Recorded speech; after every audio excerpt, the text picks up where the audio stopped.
Observatorio 2012 con Ciro Murayama. Ya estamos en la sección Tiempo de Definiciones, el plato fuerte de este programa. Como nos comprometimos, los 4 candidatos presidenciales tendrían el mismo espacio. Esta noche está con nosotros Gabriel Cuadri. Muchísimas gracias, Gabriel. Ciro. Bienvenido. Gracias. Quédese con nosotros, ya comenzamos nuestra charla. Tiempo de Definiciones.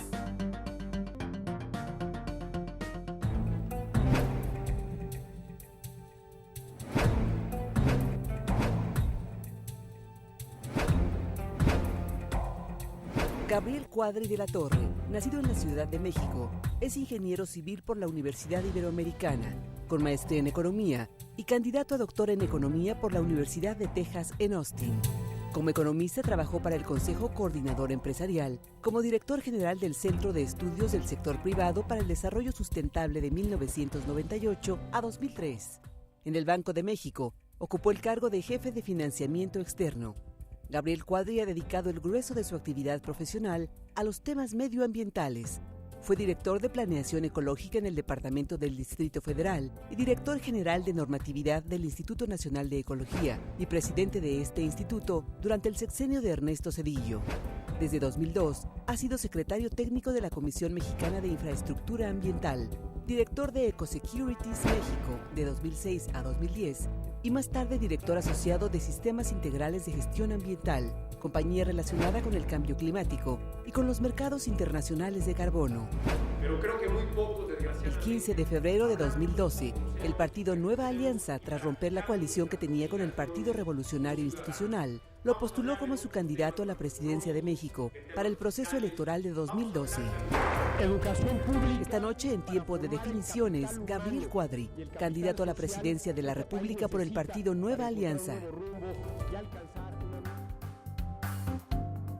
Gabriel Cuadri, bienvenido a Observatorio 2012. Para nosotros es un privilegio que haya aceptado acudir a nuestro estudio en vivo a tener esta conversación en este terreno de la Universidad Nacional, en este espacio dedicado a la pluralidad. Gracias, Ciro. Es un honor para mí estar en territorio de la UNAM y desde luego en tu programa.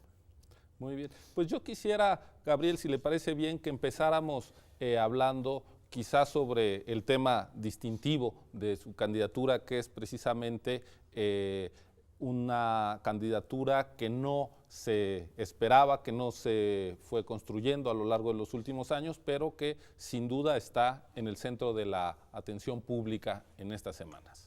Claro, Ciro. Bueno, mi candidatura desde luego se distingue de las demás, en el sentido de que no es una candidatura que se haya venido desarrollando durante muchos años. Hay candidatos que, pues como todos sabemos, llevan 6 o 12 años de campaña, que tienen ya una visión clara o una perspectiva muy clara de llegar al poder, la han tenido durante mucho tiempo, y mi candidatura es una candidatura pues reciente, de reciente factura formal, una candidatura ciudadana, de origen ciudadano, por parte de un partido político, bueno, del único partido político que es Nueva Alianza, que le abrió sus puertas a un ciudadano para participar en esta contienda presidencial. Y también yo diría otro rasgo distintivo, pues es que mi trayectoria profesional, intelectual, académica, pues es larga y yo no he vivido de la política, no he sido un político convencional, tradicional en ese sentido. Ahora sí, desde luego, porque estoy enfrascado en este proceso electoral, pero yo creo que sí hay esos dos rasgos distintivos con respecto a los otros candidatos, y yo diría un tercero, que es el que tiene que ver con la etiqueta o el contenido de mi plataforma y de mi campaña, que es francamente y se autodefine como una campaña liberal. Por primera vez en la historia moderna de México hay un candidato y una candidatura decididamente liberal, con propuestas abiertamente liberales y desde luego con una perspectiva de sustentabilidad. Entonces yo diría, serían 3 rasgos importantes que distinguen a mi candidatura de las otras.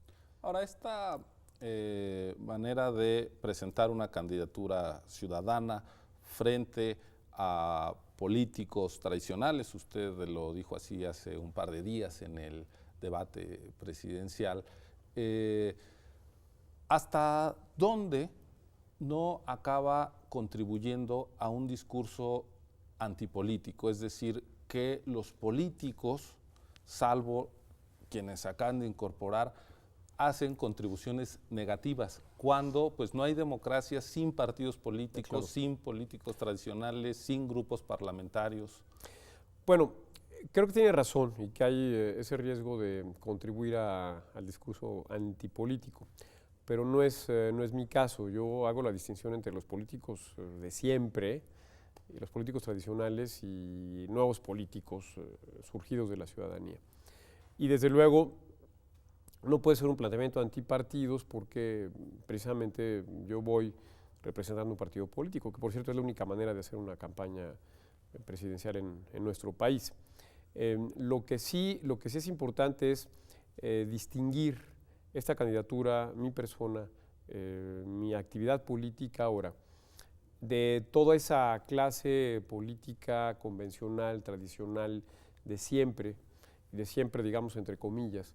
De siempre me refiero a los últimos, no sé, digamos, 3 lustros, que le ha negado al país las reformas que necesita para salir del estancamiento o para darse a sí mismo un nuevo proyecto nacional a largo plazo.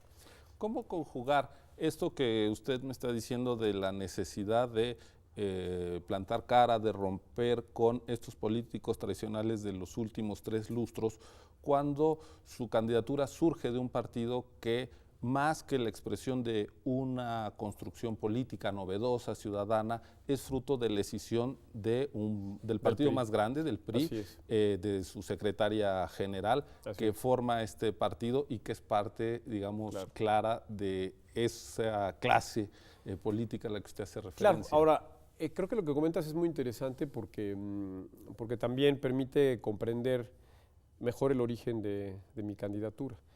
El partido Nueva Alianza surge de esta ruptura en el PRI.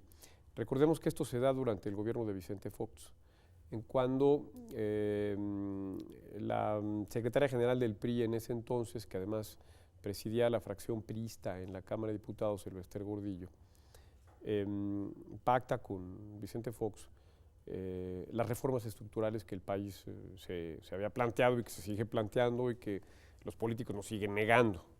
Reforma laboral, reforma fiscal, reforma energética. Y se avanzan las negociaciones, esto se convierte ya en algo público, conocido, y entonces el PRI, presidido en aquella época por Roberto Madrazo, deciden romper, más bien deciden darle la espalda a esta negociación, a este pacto, y entonces la fracción que encabezaba Elvester Gordillo en la Cámara de Diputados rompe con el PRI. Entonces el origen puede interpretarse como yo diría un acta de nacimiento liberal del Partido Nueva Alianza, porque nace precisamente por haber, en esta ruptura, por haber enarbolado una serie de reformas liberales que finalmente se frustran por las razones que todos conocemos. Más cercanas al PAN que a la definición dominante en el PRI en ese momento. En el PRI en ese momento, que es una visión, digamos, conservadora del nacionalismo revolucionario, conservadora en el sentido económico y también institucional, de no cambiar nada, de no transformar al país, de mantenerlo en esa especie de... ¿El acercamiento al PAN es una definición progresista? ¿De quién, perdón? En ese momento, quienes se cinden del PRI. Se cinden del PRI y como vimos después durante la campaña de Felipe Calderón, hay esta, digamos, alianza tácita entre Nueva Alianza y Felipe Calderón y ciertamente los votos que logra Nueva Alianza canalizar hacia la candidatura de Felipe Calderón pues contribuyen a la victoria que tuvo del año de 2006. Entonces, yo diría, hay un acercamiento en el cual también hay contenidos de reforma, también hay una negociación sobre las reformas, el apoyo a las reformas.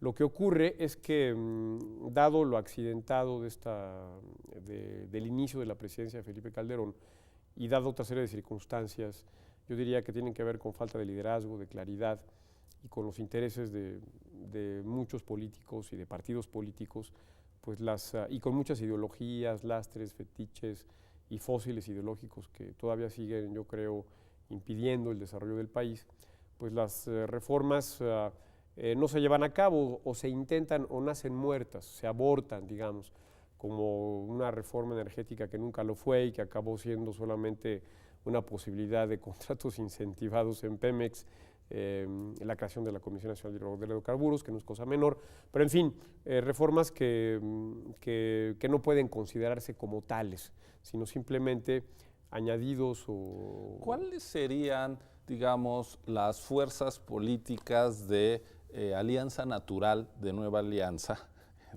en esta agenda liberal? Porque Nueva Alianza en los últimos años se ha aliado prácticamente con todo el espectro político, sí, dependiendo de las elecciones a nivel estatal. Así es, ha sido un partido político muy pragmático.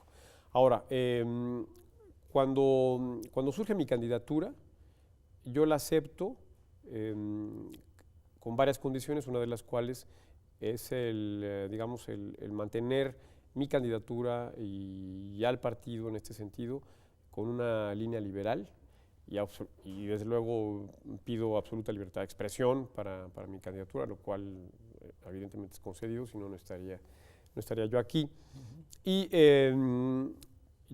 se desarrolla mi plataforma, yo la desarrollo personalmente, y en esta plataforma, por eso me llamaba la atención lo que se comentaba hace un momento sobre el contenido económico de mi plataforma, en donde claramente ahí están planteadas las reformas que el país necesita para crecer. Sí, es que era sobre la plataforma que registró Nueva Alianza ante el IFE, antes de tener candidato, que es la que está oficialmente. Exactamente, ¿no? Entonces, las candidaturas se registran antes de tener candidato. Exactamente, entonces hay, digamos, este clic, por así decirlo coloquialmente, entre mi visión liberal y que el partido Nueva Alianza se autodefine como liberal. De hecho, Nueva Alianza forma parte de la Red Liberal de América Latina, que encabeza la Fundación Friedrich Naumann. Es el único partido mexicano que se autodefine así y que forma parte de esta red. Entonces ahí hay hay coincidencia y es lo que permite también que mi candidatura se haga realidad en el partido.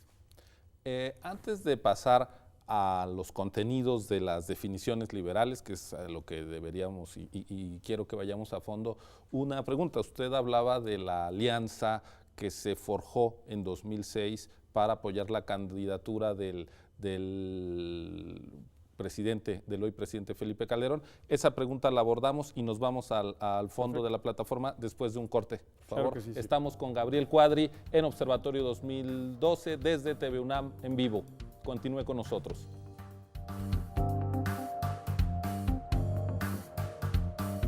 Gracias por continuar en Observatorio 2012. Estamos conversando con Gabriel Cuadri, candidato del partido Nueva Alianza a la presidencia de México.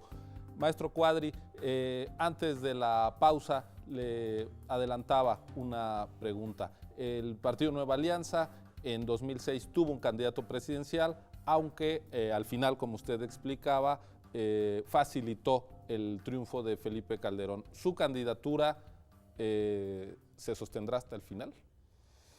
Pues creo que es una pregunta que tiene una respuesta obvia. Es una candidatura que ve en ascenso, que tiene personalidad propia, que tiene vida propia y que es obvio contestar que no está en ningún tipo de escenario, como me lo preguntan todo el tiempo, que se voy a declinar por tal o cual candidato.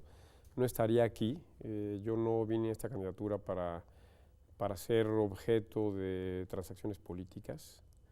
Yo soy un ciudadano que quiere contribuir a la transformación del país, a que México pueda tener un horizonte de desarrollo, de prosperidad, con esta visión liberal. No estoy aquí para ser, insisto, moneda de cambio en transacciones políticas, pero yo no vivo de la política. Aunque la experiencia en 2006… Pero en esa ocasión había otra persona en otras condiciones. Yo no vivo de la política, no necesito de la política para desarrollar mi vida personal, profesional, académica, intelectual. Entonces, no habría ninguna razón por la cual yo hubiera aceptado esto y de pronto declinar como varios sugieren que lo deba de hacer. No, yo no sugiero, yo pregunto. Bueno, por la pero es que experiencia de es tan 2006. insistente la pregunta que pareciera que hay una especie como de atmósfera o de consigna, ¿no?, en la cual hay que seguir, pero en fin. Crea que no hay ninguna consigna, es la primera vez que yo se lo hago y la última. Vamos a los contenidos. Usted habla de una agenda liberal en distintas materias. Empecemos por la fiscal, es un tema que he tocado con los demás candidatos y quisiera yo conocer cómo entiendo que ustedes son conscientes de la fragilidad fiscal del Estado mexicano y me gustaría conocer de qué manera Gabriel Cuadri, el Partido Nueva Alianza, están pensando remontar esta fragilidad económica que también es política del Estado mexicano. Bueno, como sabemos, la recaudación del Estado mexicano es muy baja como porcentaje del Producto Interno Bruto. Es de aproximadamente 12%, 10-12%, sin tomar en cuenta los ingresos provenientes de Pemex. Y este es un porcentaje bajísimo, si uno lo compara con otros países de nivel de desarrollo similar, y mucho más bajo si lo compara uno con países desarrollados. Y esto tiene muchas explicaciones, bueno, varias explicaciones. Una es el profuso régimen de privilegios, de excepciones y de exenciones que hay en el sistema fiscal mexicano. Otro es la gran evasión y elusión fiscal. Otro más es la fragilidad o yo diría irresponsabilidad fiscal de los gobiernos locales que no recaudan, tanto municipios como estados. Por cierto, lo que logran recaudar los municipios por concepto de impuesto predial apenas si supera el 0.2% del PIB en México, cuando que en otros países, por ejemplo en Chile, es de cerca del 1.5% del PIB y en otros países más avanzados pues del 2-3% del Producto Interno Bruto. Entonces tenemos este régimen de, digamos, una profusión de regímenes especiales, de privilegios, de exenciones, de tasa cero, y tenemos evasión, tenemos elusión y tenemos también esta irresponsabilidad fiscal en los gobiernos locales. Hay algo que usted nos señala y quisiera preguntarle sobre el gravamen a los impuestos directos, porque México tiene unos niveles de tasas muy inferiores a los de países desarrollados e incluso a países de desarrollo equivalente al nuestro para gravar, por ejemplo, individuos en un país de alta concentración de la riqueza. ¿Qué opinión le merece este otro flanco? Pues, a ver, si puedo seguir con mi argumento, que es un tema muy interesante. Yo no creo que las tasas en México sean bajas. De hecho, yo pago 33% de impuestos sobre la renta. Me parece paga más de lo que está en la ley. Que es una 32 o 30, bueno, algo así, 30 y pocos % de impuesto sobre la renta, lo cual no es un impuesto bajo. Y esto lo que hace al final, bueno, hay dos tipos de impuestos, directos e indirectos. Impuestos directos son al ingreso, impuestos indirectos es como el IVA, otros impuestos sobre productos y servicios, como pueden ser los IEPS y algunos otros. Los impuestos directos, si bien de acuerdo a algunas opiniones, y en parte esto es cierto, tienen cierta función redistributiva. Lo que hacen es penalizar el trabajo, el ingreso, el ahorro, la inversión. O sea, el impuesto directo lo que está diciéndole al contribuyente y a la sociedad es que es malo trabajar, ahorrar, generar ingreso, generar riqueza y que por eso el Estado y que el Estado va, digamos, a capturar parte de ese ingreso, de esa riqueza. Los impuestos indirectos son impuestos al consumo. Entonces yo creo que es mucho más eficiente y promueve más el desarrollo económico, evidentemente la inversión privada y por tanto el desarrollo económico, un sistema basado más en impuestos indirectos que en impuestos directos. Por eso creo yo que… ¿A pesar de su efecto sobre la equidad? Sí, lo que pasa es que la equidad se debe de combatir a través del gasto, a través de los programas sociales, a través de la educación. Yo creo que esa es, digamos, la perspectiva óptima. Si quieres hablamos un poco más tarde del tema del gasto. Entonces, yo soy de la opinión que debe centrarse más el esfuerzo recaudatorio en impuestos indirectos que en impuestos directos. Creo que debe haber un impuesto directo bajo, universal, generalizado, prácticamente sin deducciones, sin exenciones, sin ningún régimen especial. Yo diría del 15 o 20%, que lo pague todo el mundo de una manera transparente y sencilla. ¿Por qué? Porque en la medida en que los impuestos son más bajos y más fáciles de pagar, son más fáciles de recaudar, que son más transparentes, aumenta la recaudación. Pareciera una contradicción, pero bueno, es sabido que esto ocurre en economía, pueden bajar los impuestos y recaudarse más, sobre todo en una economía en crecimiento, y cuando esto promueve el crecimiento económico a través de la inversión privada. Entonces, si queremos promover el crecimiento económico, tenemos que crear un ambiente fiscal propicio para que las empresas inviertan, para que vengan a México y no a otros países, para captar más inversión extranjera directa y hacer que también las empresas mexicanas inviertan. Por eso, insisto, yo estoy más a favor de los impuestos indirectos. Ahora, hay otros temas muy importantes en el esquema fiscal mexicano, que son, que entramos ya al lado del gasto, que son los subsidios.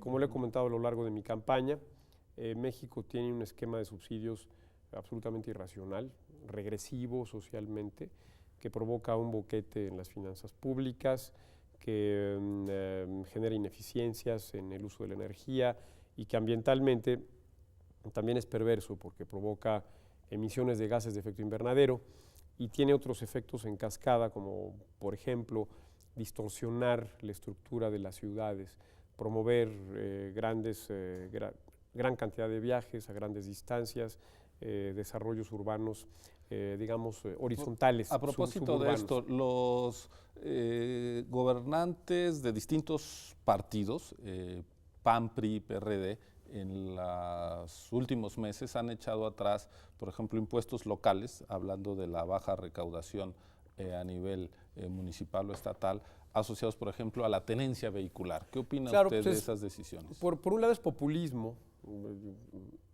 puro, y por el otro lado pues es el deseo de los gobiernos locales que están representados o que tienen una amplia influencia en las decisiones partidistas de no responsabilizarse de la recaudación. Ellos solo quieren gastar y no quieren cobrar impuestos. No quieren asumir esta relación fundamental para crear ciudadanía, que es el pagar impuestos, cobrar impuestos y además pedir cuentas, rendir cuentas sobre lo que se hace con esos dineros producto de la recaudación.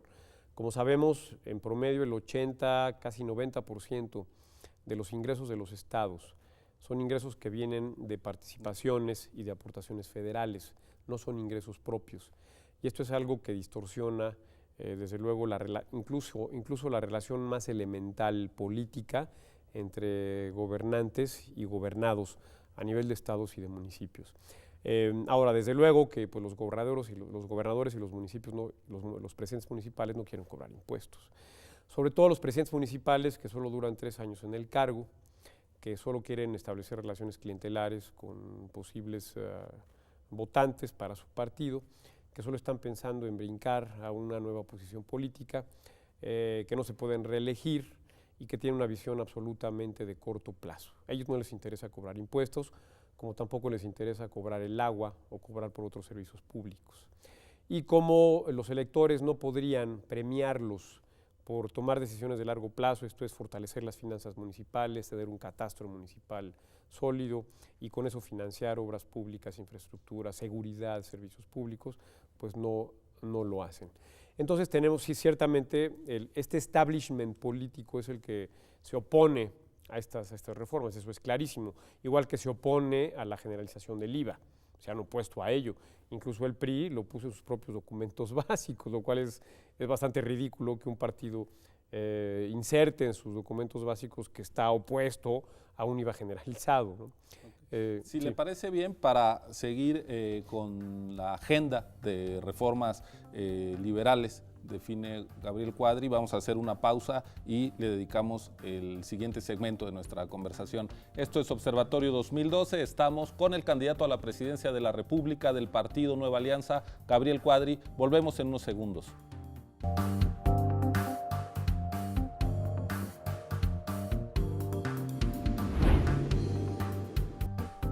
Gracias por continuar con nosotros, siguiendo esta conversación con Gabriel Cuadri, candidato a la presidencia de la República por el Partido Nueva Alianza.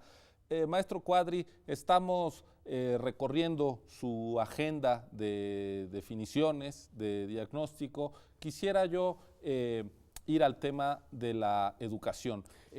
Perdón, ¿por qué no terminamos el tema fiscal? Que creo que es muy importante, sobre todo por abordar el tema de los subsidios, que es un componente fundamental. Y por el lado del gasto creo que también nos hace falta comentar mucho. El candidato es usted, así que el énfasis ahí. Gracias. No, porque no quisiera que quedara todo esto desilvanado, ¿no? Y que el auditorio no tuviera una visión completa de lo que implica este cambio en la política fiscal. Entonces, además de todo lo que ya dijimos, es muy importante hablar del gasto. Hablaba yo de los subsidios, empezaba yo a hablar de los subsidios, y que me parece que es algo que los políticos convencionales no quieren abordar. No abordan porque creen que les va a restar votos. Tienen esta actitud, digamos, populista. Incluso hay candidatos que quieren aumentar los subsidios y que quieren todavía bajar los precios de los combustibles y de la electricidad. Y yo creo que esto es uno de los grandes temas nacionales y por eso he estado insistiendo en ellos a lo largo de la campaña. Este año México va a gastar en subsidiar combustibles fósiles, considerando gasolina, diésel y gas LP, algo así como 250 mil millones de pesos. Y esto es más o menos lo mismo que el gobierno federal va a gastar en educación, así. Esto es 7 por 4, es como 6 veces más que el presupuesto para combatir la pobreza a través del programa Oportunidades. ¿Cuál es el presupuesto de la UNAM? 26,000. Bueno, es 10 veces más que el presupuesto de la UNAM. Digamos, es una aberración desde cualquier punto de vista que se le vea, por lo que yo comentaba. Entonces, yo estoy planteando abiertamente, con una posición de razonamiento, de inteligencia pública, de argumentación, eliminar esos subsidios, porque son, ya lo comenté, un boquete fiscal, son un pasivo ambiental, urbano, y también representan pues una perversión en el gasto, porque son regresivos, benefician más a los más ricos. Por ejemplo, a mí me subsidia el gobierno la gasolina que yo consumo, yo no necesito que me subsidien, sin embargo el gobierno a mí me regala dinero. A quien tenga del auditorio una camioneta de 8 cilindros, el gobierno le está regalando en promedio más de 2,000 pesos al mes, lo cual me parece absurdo. Ayer lo comentaba yo en el debate, creo. En cambio, el programa Oportunidades le da a cada familia en extrema pobreza algo así como 1,600 pesos al mes. O sea, estos subsidios a los combustibles implican que el gobierno está beneficiando más a los más ricos. Entonces, esos hay que eliminarlos. Si nosotros los eliminamos, automáticamente tendríamos pues, un fuerte incremento en recursos disponibles para realmente alentar el crecimiento del país a través de infraestructura, a través de formación de capital humano vía de una educación de calidad y también, obviamente también a programas para combatir la pobreza. Entonces, por eso considero esencial la eliminación de los subsidios.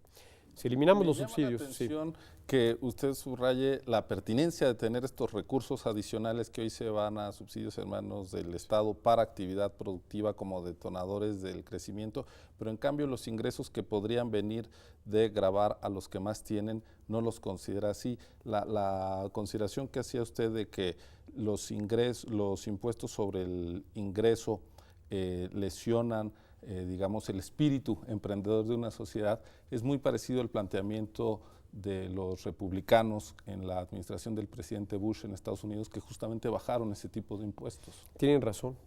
Y yo creo que Pero esto... creció el déficit en Estados Unidos. Bueno, porque el gasto militar se disparó y el gasto en protección social de manera, digamos, generalizada, sin eficiencia, también se disparó, porque hay otra serie de factores que han detonado el gran déficit en los Estados Unidos. Entre ellos es el gasto militar, es la guerra de Irak, fue la guerra de Afganistán, en fin, son otros factores.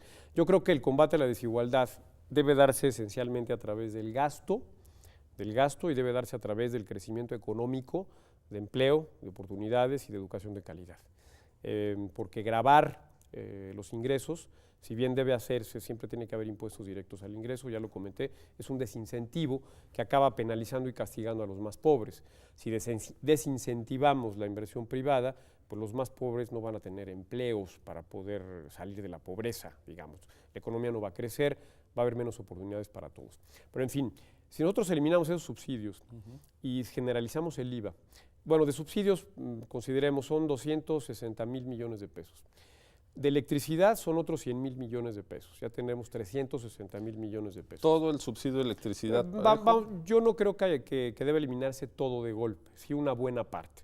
Pero para efectos de aritmética... Tendría efectos productivos también, ¿no? Para efectos, digamos, no porque, digamos, es un tema que si quieres abordamos enseguida, pero para efectos aritméticos pensemos que eliminamos todo el subsidio de la electricidad. O digamos la mitad, si son 100,000, eliminemos la mitad, nos quedamos con 50,000 millones de pesos. Ya tenemos 300,000 millones de pesos. Si generalizamos el IVA, las estimaciones nos hablan de poder recaudar alrededor de 200,000 millones de pesos más. Ya tenemos 500,000 millones de pesos. Entonces, es una cantidad ya bastante respetable, que puede, me parece, hacer un cambio notable en la disponibilidad de bienes públicos en este país, bienes públicos de calidad fundamentales para el crecimiento sostenido a largo plazo. Entonces creo que esta es una... ¿Cuáles son estos bienes públicos? Bueno, la educación básica, salud pública, infraestructura básica también, seguridad, que es el bien público número 1 por excelencia, yo creo que es el que antecede a todos los demás, seguridad ciudadana y también aspectos relacionados con el medio ambiente, que son medio ambiente es hablar de bienes públicos al final. Yo diría que bajo algunas otras consideraciones estos serían esencialmente la colección fundamental de bienes públicos. Y yo creo que el Estado debe concentrarse en crear bienes públicos de calidad y que debe dejar al mercado la creación de bienes privados, la creación de riqueza. Entonces, si tenemos un contexto fiscal que alienta la inversión y que promueve el crecimiento, como ya lo dije, y un gasto que se privilegia en bienes públicos que alientan el crecimiento, creo que vamos a poder entrar en un círculo virtuoso. Una pregunta que se hace siempre que se plantea la generalización del IVA es el efecto que tendría sobre la capacidad de consumo de los deciles de menor ingreso que destinan buena parte de su escaso ingreso a los alimentos. En su momento el presidente Fox dijo, es que se los vamos a regresar copeteado, ¿no? Pero no hay, por ejemplo, hoy capacidad del Estado mexicano para, a través de oportunidades y de estos programas que, por más que han afinado los censos de la pobreza, llegar a cierto número de mexicanos. ¿Qué pasa con este flanco de esta propuesta? Es que hay que ver esta propuesta en forma integrada. Recuerda que estoy planteando eliminar los subsidios a los combustibles fósiles y dedicar una buena parte de eso al combate a la pobreza.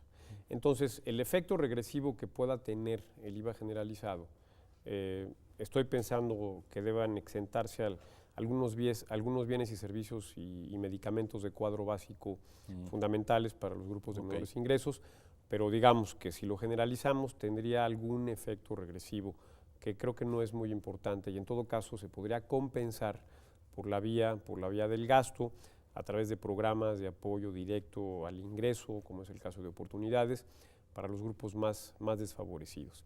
El caso es que tendríamos un contexto de incentivos en términos fiscales para generar crecimiento, para incentivar la inversión privada y también, como ya lo comentaba, una estructura de gasto que favorece bienes públicos. Ahora, es fundamental también gastar bien. Por eso planteo en mi plataforma, que desgraciadamente no hubo oportunidad de que la analizaran en la introducción de tu programa, Pero por eso está usted aquí. que se haga un ejercicio de presupuestación de base cero. No porque yo considere realista que en el corto plazo el país pueda cambiar toda esa estructura de gasto, pero sí para que podamos nosotros medir, evaluar nuevamente, y ahora hago el símil con el tema de la evaluación en educación, que si quieres vamos a él más adelante, para poder evaluar si el país está gastando correctamente de acuerdo a sus objetivos. Esto es plantear cuáles son los grandes objetivos nacionales y luego decir, contamos con tal potencial de recaudación, digamos, como lo que ya comentamos, digamos 4.3, 4.4 billones de pesos, ¿no? Contamos con esto ahorita, 4.5 billones de pesos. ¿Cómo los vamos a gastar? Y yo creo que ese ejercicio de ir estructurando racionalmente un presupuesto ideal nos permitiría saber qué tanto estamos contribuyendo a través del gasto público a lograr los grandes objetivos nacionales. Y mucho me temo, o anticiparía, que nos sorprendería, digamos, la divergencia o la incompatibilidad entre la forma en que gastamos y este ejercicio de presupuestación de base cero. Pero serviría para ir tomando decisiones, para haciéndolos converger a largo plazo, para ir formando, digamos, decisiones políticas en los partidos, en otras instituciones, en la ciudadanía, en los medios de comunicación, de la urgencia de ir correlacionando o relacionando de manera más estrecha los objetivos con el gasto. Tenemos, maestro Cuadri, que hacer una pausa. Okay. Volvemos a esta conversación. Continúe con nosotros. Esto es Observatorio 2012. Ya lo ve, conversando con el candidato a la presidencia por el partido Nueva Alianza. En unos segundos estamos de vuelta.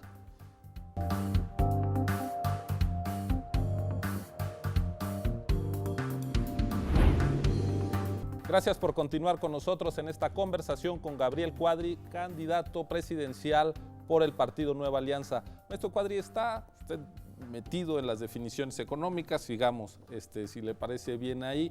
¿Qué está pensando en términos sectoriales, digamos, con la industria? La industria en México ha dejado de ser el motor de la economía, de hecho ha perdido peso como parte del PIB, y no solo en términos relativos, sino que incluso hemos destruido 800,000 puestos de trabajo industriales altamente productivos en la última década. ¿Qué hacer en este campo? Bueno, yo creo que es una tendencia natural en todas las economías que se van desarrollando, que se reduzca el peso porcentual de la industria con respecto a los servicios. Va aumentando la participación relativa de los servicios. Yo no creo que eso sea inherentemente malo. Ahora, se han destruido, entre comillas, empleos en el sector industrial en México, pero se han creado otros muchos, no suficientes como quisiéramos. Recordemos que el capitalismo, como decía Schumpeter, es un proceso de destrucción creativa, en donde gracias a la desaparición de empresas ineficientes surgen otras y hay un constante movimiento y recambio en las capacidades productivas, en las tecnologías, en la colección de bienes y servicios que se producen. En fin, pero lo que hemos visto hasta ahora es que tenemos algunas ramas industriales muy exitosas, hay que decirlo. El caso de la industria automotriz es obvio. México es una de las grandes potencias exportadoras en materia automotriz. Ahora, campo en el que hubo una larga política industrial para llegar a donde estamos. Exactamente. El propio, digamos, esta política industrial empezó a principios de los años 60, ¿no? Cuando se obligó a las empresas que vendían vehículos en México, bueno, si querían venderlos, a ensamblarlos en el país. Bueno, eso también creó una serie de ineficiencias enormes y quedamos con pocas opciones, con vehículos de pésima calidad. En fin, tiene otros problemas. Pero lo que voy es que... Pero hoy es la joya de la corona. Hoy es la joya de la corona, pero recordemos que esta joya de la corona brota gracias al Tratado de Libre Comercio de América del Norte. México exporta el 80 o 90% de sus vehículos a los Estados Unidos. Entonces, esto demuestra cómo si tenemos una lógica de apertura comercial, de integración económica, digamos, visionaria, podemos detonar sectores industriales completos aprovechando las ventajas competitivas del país. Y por cierto, ya está ocurriendo algo similar con la industria aeroespacial, y no es porque alguien haya decidido hacerlo, sino porque pues también México tiene ventajas competitivas. Ya está Bombardier en Querétaro, está Eurocopter, están llegando nuevas empresas que hacen partes para aviones, para helicópteros, y bueno, que el estado de Querétaro está en vías de convertirse en un clúster, digamos, aeroespacial. Y eso también se debe al Tratado de Libre Comercio, más que a una política industrial deliberada. En el caso de la industria automotriz creo que se debe fundamentalmente al Tratado de Libre Comercio. Entonces, en términos de propuesta, es la firma de tratados de libre comercio. Allá voy, es ampliar, explotar, aprovechar al máximo los tratados de libre comercio que tiene el país, apostar por el comercio multilateral, por el multilateralismo en comercio, que ahora es un poco utópica la idea porque todas las negociaciones de Doha han fracasado, la OMC pues no avanza, en fin. Pero a lo que voy es que ahora México enfrenta nuevas posibilidades y oportunidades para reindustrializarse, para relanzar su proceso de industrialización. Por esto, por varias razones. Una de las más importantes es la pérdida de competitividad de China, como le he dicho muchas veces, donde la gente cada vez es más rica, gracias al capitalismo también, a la apertura y a una política industrial también visionaria. Suben los salarios, suben los ingresos, entonces cada vez es menos atractivo ir a China. Pero ha crecido más la productividad que los salarios en China. La productividad también ha crecido gracias también a políticas visionarias del gobierno y a la propia inversión, al aumento en la disponibilidad de capital. Si hay más capital, el trabajo humano es más productivo. Ha habido una avalancha de inversión privada, de inversión extranjera en China, pero en fin, la moneda china se va a ir revaluando ineluctablemente con el tiempo, porque es insostenible un superávit comercial tan grande como el que tiene China. Y por otro lado, los costos logísticos de las empresas empiezan a ser muy importantes. El tener cadenas de proveeduría tan complejas, desparramadas por todo el mundo, empieza a ser un problema. ¿Cuál es la ventana de oportunidad? ¿Qué habría que hacer para que México aproveche este encarecimiento relativo de los precios de los productos chinos? Una política industrial basada en la construcción y reconstrucción de cadenas de valor, en desarrollar la competitividad o las ventajas competitivas de México, no pensando solamente en una actividad manufacturera en sí, sino en toda la cadena de valor que está detrás de esa actividad manufacturera. Reconociendo que la competitividad final, la competitividad de los productos finales, depende no solo de la empresa que los manufacturó, sino depende de toda esta cadena de proveedores que va, digamos, hasta pequeñas y medianas empresas. Si desde el Estado mexicano se va a impulsar esto, implicaría una ruptura con uno de los paradigmas liberales o neoliberales de las últimas décadas, de que la mejor política industrial es no tener política industrial. Eso fue, creo que, un exceso, y me parece que eso no contradice cierta visión liberal, porque aquí también hay bienes públicos que están presentes, que están en juego. ¿A qué me refiero? A que hay costos de transacción muy altos para que las empresas puedan ponerse de acuerdo, problemas de información, problemas de falta de competencia, problemas simplemente de entendimiento o de visión compartida. Todo eso acaban siendo bienes públicos, que no se va a dar de manera espontánea, o no necesariamente se da de manera espontánea. Entonces es donde puede entrar el Estado a ayudar a crear este ambiente de entendimiento, de cooperación, de transferencia tecnológica, de apoyo en productividad, en tecnologías, incluso de financiamiento a través de crédito de proveedores y clientes y ese tipo de cosas. Y desde luego en la educación media superior, técnica y educación superior pública, que esté, digamos, que sea el fundamento de este ensamblaje de nuevas cadenas de valor. ¿Cuál sería el esfuerzo que habría que hacer en materia de educación media superior para cumplir la meta de obligatoriedad de cobertura al 100% que ya está en la Constitución, que habría que hacer en el próximo sexenio? Pues ahora hay que hacer una inversión grande, desde luego en nuevos planteles, en nuevos maestros, desde luego en nuevas universidades públicas. Yo creo que es urgentísimo el tema de las universidades públicas, y esto lo ligo con el tema que traíamos de la política industrial. Lo que se requiere también en México son más empresas y más empresarios. Para que el país sea exitoso necesita empresas exitosas. Entonces, en esta política de ensamblaje y reconstrucción de cadenas de valor, yo decía, el primer eslabón es el capital humano, es el trabajo humano de calidad, de alta productividad. Y también la existencia de empresarios y de empresas. Por eso yo planteo que es fundamental que en la universidad pública y que en la educación media superior y educación técnica haya un propósito y una política explícita de formación de empresarios, de incubadoras de empresas, donde se asocie la ciencia y la tecnología y la investigación científica en universidades y el desarrollo tecnológico a la creación de nuevas empresas y de nuevas oportunidades de desarrollo incluso para las propias universidades. Porque yo creo que los egresados de la universidad pública no solo deben de esperar que alguien los contrate, sino debe de ser gente preparada para iniciar un nuevo negocio, una nueva empresa, para hacer una aportación nueva a la economía, para asociarse con sus compañeros, con otros empresarios y emprender cosas nuevas.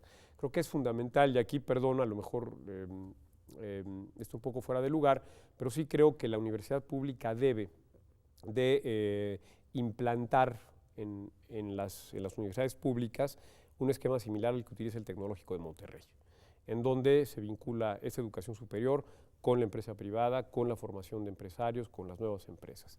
Y también tomar algo del ejemplo alemán, del sistema dual alemán, en donde los alumnos de educación media superior y superior pueden hacer una carrera directa en empresas industriales o bien seguir su carrera en las propias universidades. Gabriel Cuadri, hemos llegado al límite que nos imponen estos programas en vivo. Tocamos los temas que usted quiso. Le agradecemos muchísimo haber estado en este espacio de la universidad. Gracias por su contribución a la comprensión de sus propuestas, la contribución a este espacio plural. Ha sido un gusto. Gracias, Ciro. El gusto es mío. Pues muchísimas gracias a ustedes por estar en esta emisión de Observatorio 2012. Ya lo ve, aquí han estado los 4 candidatos respondiendo en plena libertad, nosotros preguntando también en libertad, como debe ser en un espacio como este de la Universidad Nacional. Muy buenas noches. La próxima semana ya en este espacio los candidatos a la jefatura de gobierno del Distrito Federal. Buenas noches.